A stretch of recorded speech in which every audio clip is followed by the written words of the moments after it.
আজকে আমি কলকাতা দাদা বৌদি বিরিয়ানি থেকে বিরিয়ানি নিয়ে আসলাম। তো ফাইনালি আমি বিরিয়ানিটা নিয়ে এখন বসে গেছি আনবক্সিং করার জন্য। তো ফাইনালি বিরিয়ানিটা যখন প্যাকেটটা আমি খুলি, বিরিয়ানির মধ্যে থেকে খুব সুন্দর একটা স্মেল বার হচ্ছে। তো ফাইনালি আমি খুব সুন্দর করে বিরিয়ানিটা আমার পাতার উপরে ঢেলে নিলাম।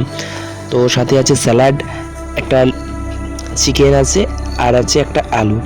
তো চিকেনটা দেখো ঝরে ঝরে পড়ছে, খুব সুন্দর একটা পিস দিয়েছিল, আর সাথে ছিল একটা নরম আলু। তো আলুটা একদম গলে গেছে। তো তারপরে রাইসটা খুব সুন্দর ঝরঝরে রাইস আছে। তো আমি একটু স্যালাডের সঙ্গে প্রথম বাইটটা নিলাম, তো আমার খুবই ভালো লাগলো।